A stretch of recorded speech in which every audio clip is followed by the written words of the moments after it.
Derby 2-0 Ipswich. Frank Lampard gets first home win as Rams boss. This was far from the fluid football Frank Lampard wishes to one day produce at Derby, but under the Pride Park floodlights for the first time his side ground out a valuable win. There was more than an element of good fortune about the way Ipswich were defeated, with both goals taking telling deflections, but for a manager making his way in a devilishly difficult division, that will not matter at this stage. The breakthrough came just before the hour, when Joel Ledley struck a sweet shot from outside the box that flew into the top corner via a touch from an Ipswich shirt. And Tom Lawrence made certain with another of his flat free kicks that swerved even more after diverting off the wall, leaving Bartosz Białkowski embarrassed. The Ipswich goalkeeper got a strong hand to the ball, but it still dribbled into the net. So Derby's campaign gets a shot of adrenaline and Lampard gets early reward for having the conviction to try something different. Two successive defeats had left the Derby manager fielding questions about the direction of his new-look side, and the first half here provided few answers. Derby were disjointed in the opening period, evidence Lampard will need time to instill his ideas. The former England midfielder wants his team to play out from the back, but without the right personnel, that can lead to trouble.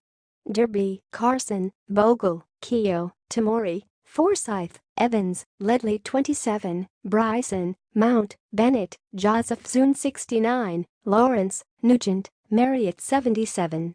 Subs not used: Roos, Wisdom, Lowe, Waghorn. Goals: Ledley 59, Lawrence 65. Booked: Bryson, Keogh. Ipswich: Białkowski, Donasian, Chambers, Nsiala, Knudsen, Scouse, Downs 55, Chalaba, Edwards, Robert 75, Nolan, Ward, Harrison, Jackson 63. Subs not used: Jerkin, Spence, Sears, Kenlock. Booked: Scouse, Nsiala. Referee: Scott Duncan, Tynan Ware. Attendance: 24,362. Richard Keogh for one is not suited to that approach, and he was forced to concede a booking for a foul when giving up possession when dallying on the ball. On the other hand, Fikayo Tomori, on loan from Chelsea, was accomplished in possession. Further up the pitch, Derby had energy but struggled to create. From a good position, Craig Bryson hit a cross too high for David Nugent, and then midfielder George Evans was forced off with a knee injury. Nugent did go close in the 35th minute when teed up by Mason Bennett on the edge of the area, but his effort bent past the post.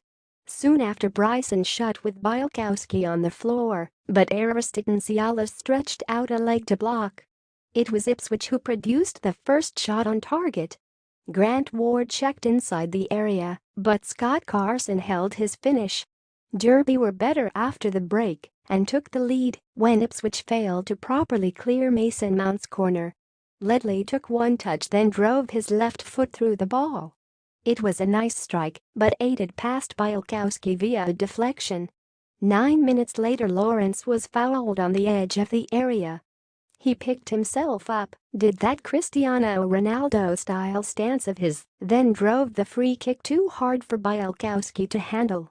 The visitors tested Carson on a couple of occasions as the minutes ticked down, but Paul Hurst is still searching for his first championship win as Ipswich manager.